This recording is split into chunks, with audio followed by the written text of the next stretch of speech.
우리 사사기 15장 9절에서 13절 말씀 찾으시면 제가 하나님의 말씀을 받들어 읽습니다. 이에 블레셋 사람들이 올라와 유다의 진을 치고 레이에 가득한지라. 유다 사람들이 이르되 너희가 어찌하여 올라와서 우리를 치느냐. 그들이 대답하되 우리가 올라온 것은 삼손을 결박하여 그가 우리에게 행한 대로 그에게 행하려 함이로다 하는지라. 유다 사람 3,000명이 에담 바위 틈에 내려가서 삼손에게 이르되 너는 블레셋 사람이 우리를 다스리는 줄을 알지 못하느냐. 내가 어찌하여 우리에게 이같이 행하였느냐 하니 삼손이 그들에게 이르되 그들이 내게 행한 대로 나도 그들에게 행하였노라 하니라. 그들이 삼손에게 이르되 우리가 너를 결박하여 블레셋 사람의 손에 넘겨주려고 내려왔노라 하니 삼손이 그들에게 이르되 너희가 나를 치지 아니하겠다고 내게 맹세하라 하매 그들이 삼손에게 말하여 이르되 아니라 우리가 다만 너를 단단히 결박하여 그들의 손에 넘겨줄 뿐이요 우리가 결단코 너를 죽이지 아니하리라 하고 새 밧줄 둘로 결박하고 바위 틈에서 그를 끌어내니라. 아멘. 삼국지의 주인공인 유비관우 장비가 타임머신을 타고 현대의 어떤 극장에 도착하게 됐습니다. 아침 일찍 도착한 이들 영화나 보고 우리 현대의 삶을 한번 시작해보자. 그래서 막내인 장비에게 표를 끊어놓고 보냈습니다. 그런데 장비가 매표소에 가더니 화를 내면서 장비의 무기인 장팔 3호로 완전히 매표소를 난장판으로 만드는 게 아니겠습니까? 유비가 당황해서 뛰어가서 야 이놈아 그 성질머리 여기서도 못 죽이게 웬 망신이냐 그랬더니 장비가 씩씩거리면서 하는 말이 조조만 할인해 주잖아요. 우리는 할인 안 해주고. 여러분 사람이 착각을 하든지 아니면 현상 속에 있든지 자신의 생각과 거슬리는 것은 힘을 동원해서 자기가 가진 힘을 통해 통제하고 변화시키려는 것이 인간의 기본적인 속성입니다. 그런데 오늘 본문에 보면 어마어마한 힘을 소유하고 있음에도 불구하고 그 힘을 사용하지 않고 그 힘을 내려놓고 그 힘을 도리어 넘겨준 한 사람 삼손의 이야기가 기록되어져 있습니다. 오늘 본문 13절 하반절 이러한 상황을 이렇게 잘 설명해 줍니다. 새 밧줄 둘로 결박하고 바위 틈에서 그를 끌어내니라.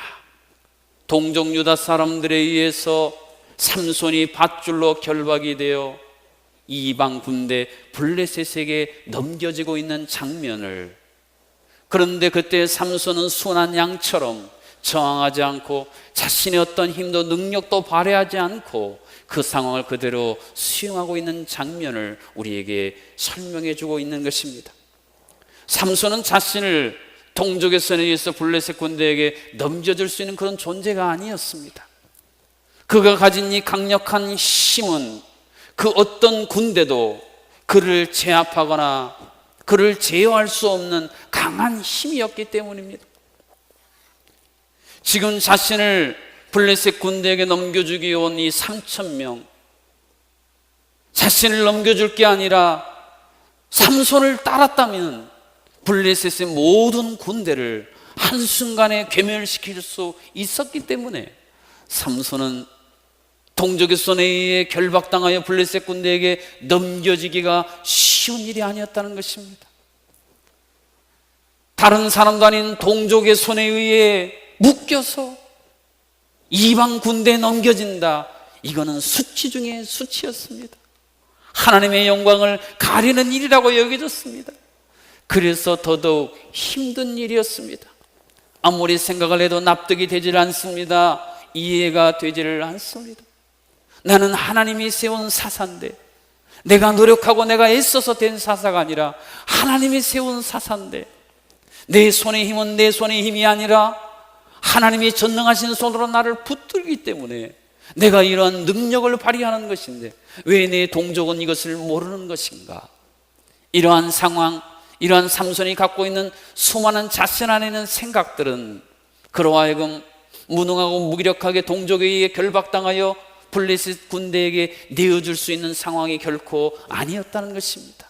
그런데 하나님께서는 삼손으로 하여금 자신이 가진 힘을 내려놓고 동족에 의해 묶여서 블레셋 군대에게 넘겨지는 것을 허용하도록 역사하셨습니다. 지금 삼손을 유다 동족이 줄로 묶습니다. 삼손의 동의가 없었다면 될 법한 일이 아닙니다. 동족에 의해서 밧줄로 묶이고 있는 삼손을 한번 상상해 보십시오. 그 삼손의 마음속에 어떤 감정, 느낌이 복받쳐 올랐을지 여러분 한번 느껴보십시오. 그 마음 깊은 곳 속에 복받쳐 오르는 눈물, 그 눈물이 그의 눈가에 촉촉하게 맺혀져 있지 않았겠습니까? 제발 나를 죽이겠다고, 나를 치지 않겠다라고, 내게 맹세하라고 거듭 다짐받는 이 삼손의 마음속에는 왜 이들은 이렇게 깨닫지 못하는가? 왜 이들은 이렇게 몰라주는 것인가? 깊은 탄식이 삼손의 마음 한켠에서 울려 퍼지고 있었던 것입니다. 하나님께서는 어떻게 힘의 대명사인 삼손이 그 힘 한번 쓰지 못하고 동족의 손에 의해 블레셋 군대에 넘겨지도록 역사하셨을까요? 사람이 갖게 되는 무서운 미움과 분노의 감정의 출발점 중에 하나가 배신입니다. 어제까지 그토록 헌신적이고 사랑했던 사람이 자신을 배신하는 그 순간 복수의 화신이 되어서 사랑했던 것만큼 되갚아주는, 이것이 수많은 드라마의 주제인 이유는 배신이라고 하는 것은 인간에 감춰져 있는 엄청난 미움과 분노를 유발시키는 바로 그 중심적인 원인이라는 것입니다. 삼손은 지금 동족에 의해 배신감을 느꼈습니다. 아니 어떻게 나를, 민족을 구원할 나를, 하나님이 세운 사사를 이들이 저 원수의 손에 넘겨준단 말인가? 그 속에서 타오르는 이 미움과 분노의 불, 힘을 가진 사람은요 이 힘을 한번 써보고자 하는 돌발적인 충동, 유혹에 늘 직면해 있습니다. 내가 블레셋 군대를 제압하기 전에 이 썩어 빠진 이 사람들부터 내가 쓸어버리겠다, 그의 마음속에 솟아오르는 돌발적인 충동. 그런데 마치 성난사자를 조련하는 조련사처럼 하나님이 지금 삼손을 달래고 계신 것입니다. 삼손아, 그렇게 하지 말거라, 그렇게 하지 말거라. 네가 가진 힘을 보지 말고 왜 네 동족이 너를 저 블레셋 군대에 넘겨주는지 그들의 마음을 한번 보아라. 자신이 살고자 하는 마음도 있었겠지만 자신의 아내와 자녀들 저 잔악한 블레셋 군대에 의해서 포로로 잡혀 노예로 살고 고통당할 그들을 생각하며 그들이 그렇게 한 게 아니겠니? 네가 그걸 좀 보아주렴, 그들을 불쌍히 여기는 마음을 가져주렴. 하나님이 삼손을 설득하시고 또 설득하셔서 삼손으로 하여금 자신의 힘의 능력이 아니라 동족을 향한 불쌍히 여기는 마음을 가지고 하나님의 말씀대로 그의 힘을 내려놓고 그의 힘을 동족에게 넘겨주어 이 모든 일이 진행되는 데에 결정적인 역할을 할 수 있었다는 것입니다. 민족을 위한 사명, 이 블레셋에 억압되어 죽어가는 이 민족을 어떻게 살릴까? 하나님이 왜 나를 지금 이 시대에 사사로 부르셨는가? 이 중요한 사명에 대해 눈뜨게 하심으로 말미암아 그의 마음은 너무 쓰라렸지만, 그가 감내할 고통은 너무나 크고 무거운 것이었지만, 그럼에도 불구하고 그는 그가 발휘할 수 있는 모든 힘을 내려놓고 넘겨주고 결박당할 수 있었습니다. 하나님은 삼손이 동족을 해하지 않기를 원하셨습니다.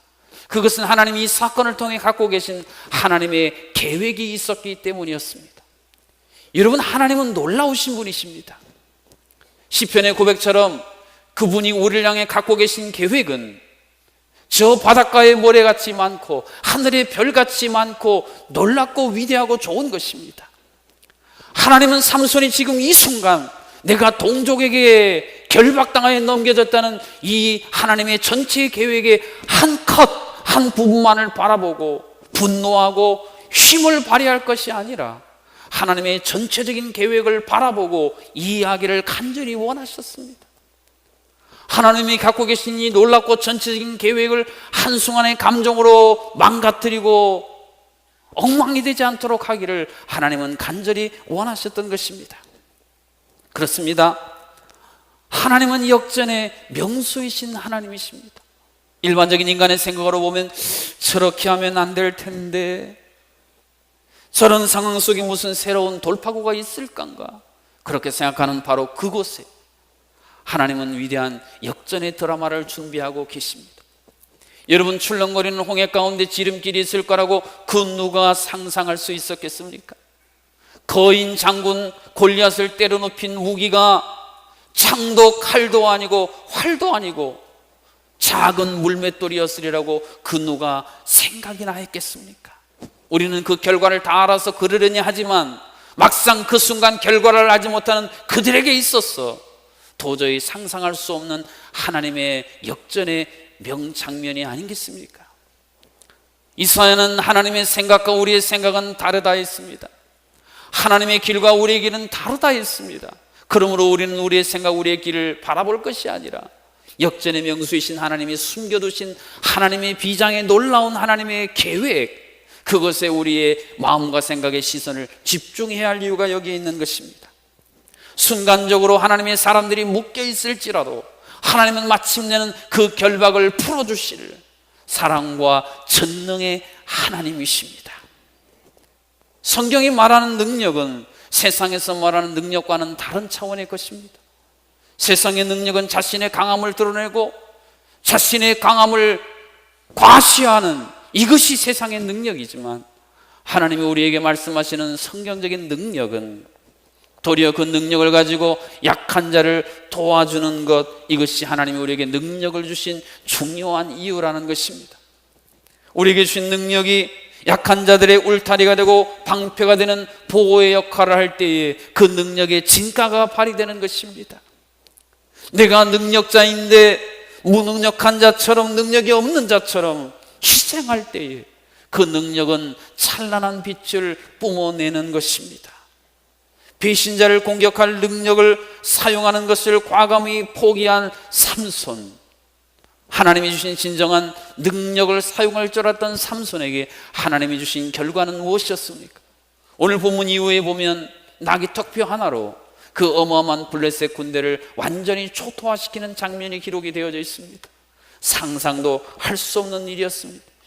이 일로 말미암아 자신들이 살기 위해 사사를 이방 민족 군대에 내주었던, 부끄러웠던, 수치스러웠던 이스라엘 유다 온 백성들의 마음을 한순간에 다 치유하는 위대한 통로로 삼손은 사용될 수 있었습니다. 그것뿐입니까? 사사로서의 진정한 리더십이 인정되기 시작한 것입니다. 자신이 그렇게 엄청난 힘을 갖고 있는데, 나귀 턱뼈 하나로 블레셋을 제압할 수 있는 저 힘을 가진 삼손이 그를 결박하여 넘기는 우리에게 아무 손도 대지 않았다는 이 사실이 유다 민족은 생각할수록 고맙고, 이 사람이야말로 진정 우리를 사랑하는, 우리를 위해 희생할 줄 아는 우리의 진정한 리더라고 인정되는 놀라운 시작을 허락해 주셨던 것입니다. 하나님이 저를 설득하시더니 바로 이 일을 위해서, 이 놀라운 역사를 위해서 하나님이 내게 나타나셔서 나를 설득하시고 오늘 나에게 이런 은혜를 주셨나이다. 모든 영광 하나님께 돌려드리니 하나님이 하셨습니다. 하나님이 하셨습니다. 하나님이 하셨습니다. 오늘 이 시대를 살아가는 우리는 어떻습니까? 우리 모두는 어떤 면에서는 힘을 가진 자의 위치에 존재합니다. 가정의 가장으로서, 또는 직장의 오너로서, 또는 어떤 모임의 장이나 리더로서 각자 여러 다른 측면에서 어떤 부분에서 능력과 힘을 발휘할 수 있는 위치에 존재할 때가 있습니다. 그런데 하나님께서 우리에게 그 힘을 내려놓으라고, 그 힘을 능력 없는 자에게 넘겨주라고 동일하게 말씀하실 때가 있습니다. 그때 우리가 보이는 반응은 어떻습니까? 내 능력 발휘하면 모든 게 해결될 텐데 하나님이 이것을 왜 통제하십니까? 그렇게 반응할 때가 얼마나 많이 있습니까?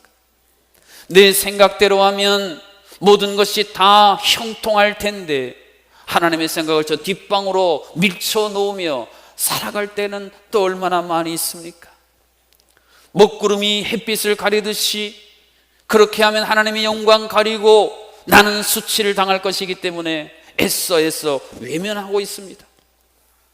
하나님이 내게 주신 꿈의 날개가 꺾이고 내게 주신 사명이 만일 내 힘을 내려놓고 내 힘을 유보하고 내 힘을 넘겨주면 불보듯 뻔하다고 하는 인간적인 판단, 불안, 초조함 때문에 우리는 결정적인 순간에 내 능력과 힘을 휘두름으로 말미암아 결국 불행과 고통을 자초할 때는 또 얼마나 많이 있습니까? 그러한 우리에게 오늘 하나님이 동일하게 말씀하십니다. 너희들의 힘 능력을 좀 내려놓아라. 너희들의 힘과 능력을 좀 약한 자들에게 넘겨주면 어떻겠니? 라고 말씀하고 계십니다. 말씀의 차원을 떠넘어 우리의 삶의 현장에 하나님은 여전히 설득하십니다. 여러분, 성경에서 하나님이 수많은 성경의 인물들을 설득하셨다는 사실을 알고 계십니까? 모세를 하나님이 얼마나 설득하십니까? 섬세하게 탁월하게 설득하셨어. 인생 패전병이었던 모세를 이스라엘의 위대한 지도자로 하나님이 세우시지 않았습니까? 하나님이 오늘 우리도 설득하고 계십니다. 사랑하는 성도 여러분, 제발 하나님의 설득에 설득 좀 당해주세요. 하나님이 설득하실 때 설득당하면 살 텐데, 하나님이 우리를 설득하실 때에 우리가 그 설득을 받아들이면 살 텐데, 우리는 그 설득을 귀를 막고 잘 들으려고 하지 않고 있습니다. 하나님은 또한 내가 존재하는 존재의 사명을 깨닫게 해주십니다. 내가 왜 이 시대에 이곳에 이것을 가지고 존재하는가? 이 존재의 사명을 깨닫게 해주심으로 말미암아 내가 가진 내게 주신 것들을 함부로 남용하지 않도록 하나님이 브레이크의 역할을 우리 인생 가운데 친히 행해주고 계시더라는 것입니다. 섣불리 칼을 뽑으면 많은 사람이 다치기 때문에 하나님이 우리에게 주신 칼을 섣불리 뽑지 않기를 기대하고 계십니다. 아이들 중에 말입니다, 고집불통인 아이들이 있습니다. 뭐로 얘기해도 듣지 않고요, 마침내 자기가 원하는 것 되지 않으면 온 바닥을 다 온몸으로 뒹굴며 청소해야 하기, 그렇게 해서라도 자기 고집 이루려는 그런 아이들이 종종 있습니다. 참 대책이 없어요. 그런데 하나님 보시기에 그런 하나님의 자녀들이 있단 말입니다. 좀 자기 자신의 아직과 고집을 꺾고 하나님 뜻대로 생각대로 되면 좋을 텐데 그거 관철될 때까지 하여튼 고집 꺾지 않아요. 그래서 하나님이 말씀하십니다. 너희들 좀 그런 유치한 고집 부리는 어린아이를 좀 버려버리고 좀 성숙하고 장성한 분량에 이르렀으면 좋겠다. 사도 바울을 통해 하나님이 들려주신 말씀이 그것이 아니겠습니까? 하나님은 반전의 대가이십니다. 우리가 어떻게 내 생각, 내 힘을 내려놓고 하나님의 생각을 동의할 수 있을까요? 하나님이 반전의 대가라는 사실을 우리가 수용할 때 가능합니다. 드라마나 영화 중에 반전의 장면들을 여러분 보셨습니까? 예상치 못했던 상황, 예상치 못했던 증거, 예상치 못했던 사람을 통해 완전히 드라마의 내용이 바뀌어버리는 것을 반전이라고 합니다. 유명한 PD 영화 감독일수록 이런 반전을 기가 막히게 연출해내지요. 여러분, 그러나 우리가 믿는 하나님은요, 세상의 그 어떤 PD보다도, 그 세상의 어떤 위대한 영화 감독보다도 우리 인생의 드라마 가운데 개입하셔서 위대한 반전의 역사를 이루실 수 있는 분이라는 사실을 믿을 수 있기를 주님의 이름으로 축복합니다. 우리가 이것을 믿으면요, 오늘까지는 슬픈데, 오늘까지는 고통인데, 오늘까지는 절망인데, 위대한 PD이신, 위대한 영화 감독이신 하나님이 내일은 새로운 스토리로, 내일은 새로운 소망으로, 새로운 기쁨으로 변화시켜 주실 것을 기대할 수가 있는 것입니다. 그래서 오늘 내가 내 생각대로 내 마음대로 휘두르고 싶은 것들을 내려놓을 수 있는 결단에 이르도록 역사하신다는 것입니다. 오늘날 많은 사람들이 진정한 자유와 행복을 누리지 못하는 중요한 이유 중에 하나는 무엇인가에 묶여 있어서 그렇습니다. 목회를 하다가 성도님들과 대화하고 상담하면서 이런 일을 많이 경험합니다. 내 신앙이 계속 곤두박질 치고 새롭게 도약하려고 하는데 그렇게 되지를 않는 어려움에 처한, 또는 우리 가정이 맨날 눈물, 탄식 얼룩져 있는데 해결할 수 있는 방법이 없는 가정들. 그 중요한 이유는 무엇인가에 묶여 있어서 그래. 근데 그것을 내가 모릅니다. 그러나 함께 대화하고 상담하고 기도하는 가운데 하나님이 빛을 비추어 주셔서 그걸 보여주세요. 네가 이것에 묶여 있구나.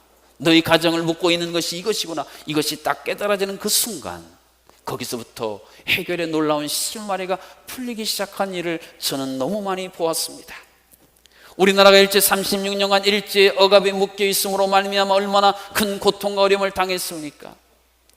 그러나 그것이 풀려서 진정한 자유와 해방이 우리 민족 가운데 주어졌던 것처럼 하나님은 우리를 묶고 있는 근본적인 묶임을 다 풀어주실 수 있는 진정한 자유와 해방의 주인이심을 믿을 수 있기를 주님의 이름으로 축복합니다.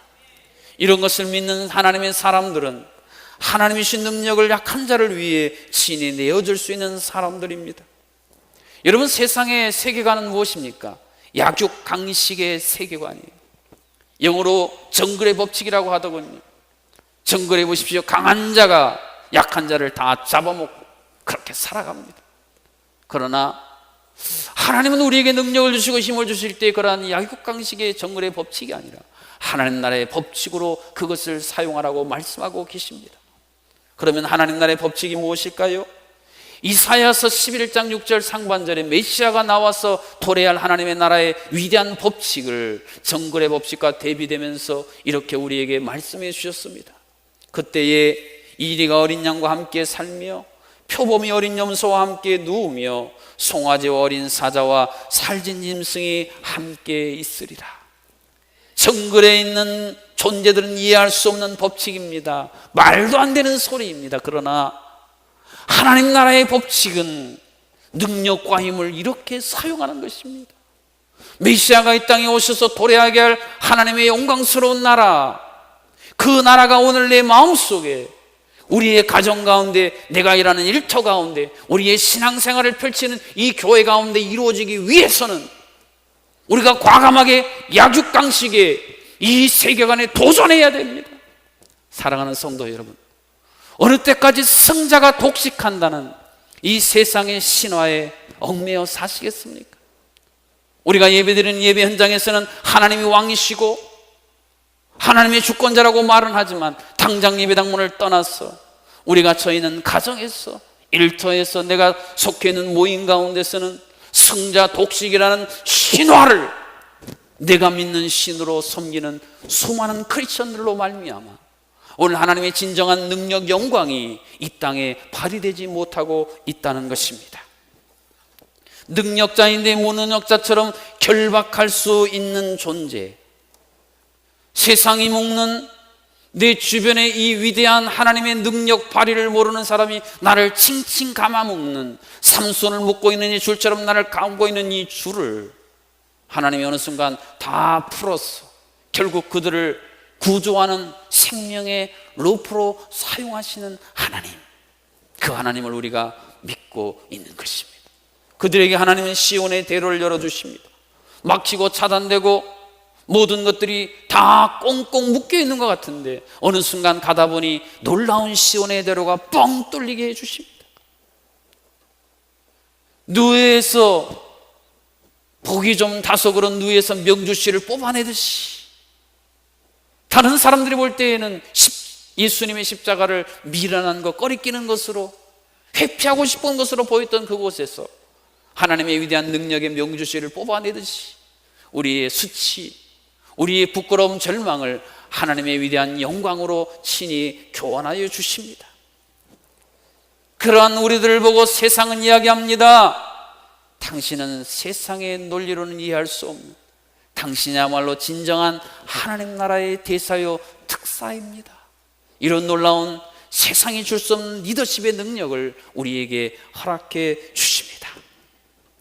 내 것을 가지고 이루었으면 내 것을 가지고 이루었다는 자랑을 하게 되고 결국 교만한 자리, 오만한 자리에 앉기가 너무 쉬운데 내 것을 다 내려놨으므로, 내 힘을 넘겨줬으므로 놀라운 결과에 대해서 우리는 이구동성으로 고백할 수 있습니다. 하나님이 하셨습니다. 어제 어떤 장로님과 대화를 나누는데요, 이제까지 인생을 살면서 참 수많은 기도의 응답을 받으셨답니다. 그런데 아무리 생각해봐도 나는 이런 응답받을 아무런 능력도 자격이 없는 자인데 얼마나 놀라운 하나님의 은혜인지 모릅니다. 감격하는 고백이었습니다. 그렇습니다. 내 힘을 내려놓고 내 방법을 내려놓고 하나님이 주시는 방법으로 행하게 될 때에 우리는 모든 영광 하나님께 돌려드리고, 그러면 하나님은 그런 우리를 더 높여주시고 더 충만케 해주시는 이 영적인 형통의 선순환의 위대한 새로운 궤도에 돌입하게 되는 것입니다.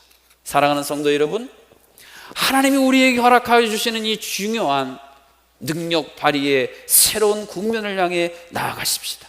그러려면 역설적 능력이라는 이 중요한 의미를 이해하실 필요가 있습니다. 이 역설적이란 말은 겉으로는 모순돼 보이는데 그 속을 들여다보니 그것이야말로 진정한 진실이고 신비로운 그 열쇠가 그 안에 들어있을 때 우리는 역설적이다라고 표현합니다. 여러분, 예수님이 이 땅에 오셔서 보여주신 능력이 바로 역설적인 능력이지 않았습니까? 전능자이신 그분이 유다와 로마 군사들에 의해서 결박당하여 끌려가시, 십자가에서 무능력한 자처럼 못 박혀 생명을 내어주셨습니다. 왜 그러셨습니까? 예수님이 말씀하신 것처럼 내가 하늘의 군대를 동원한 너희들 이 순간 다 쓸어버릴 수 있다. 당신이 메시아거든 지금 당장 십자가에 내려와 그걸 입증해 보시오.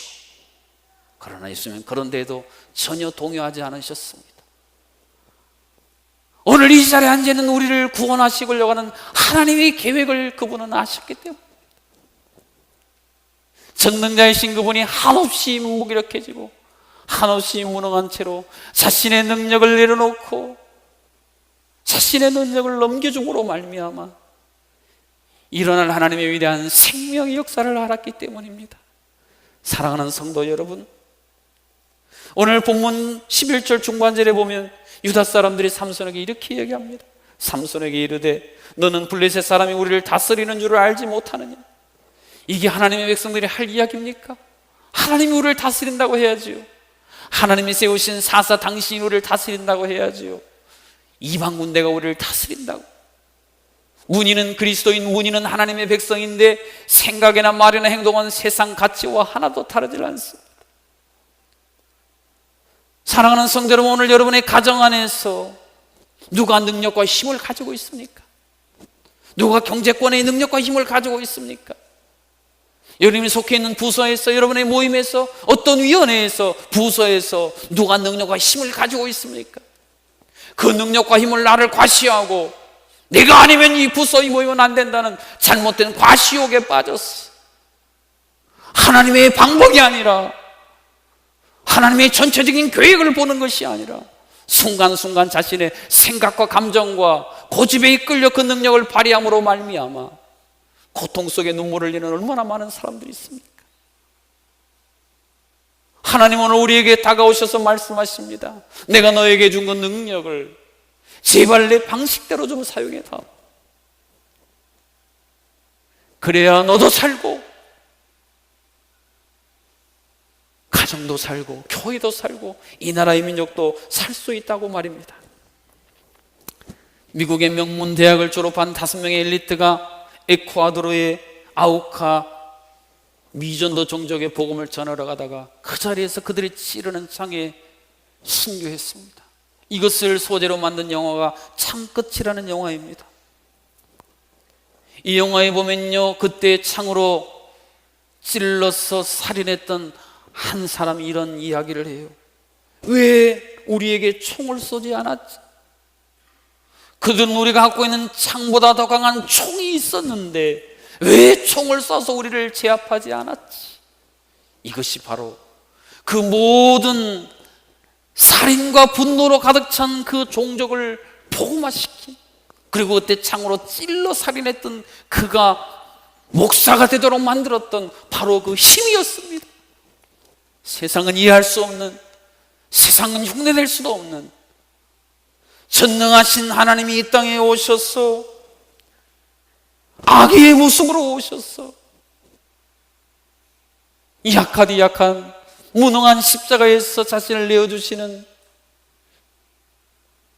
하나님의 방법으로 능력을, 진정한 능력을, 역설적인 능력을 행함으로 말미암아 오늘 우리가 하나님의 자녀가 된 것입니다. 오늘 우리가 하나님의 백성이 된 것입니다. 오늘 우리가 하나님 나라의 대사가 된 것입니다.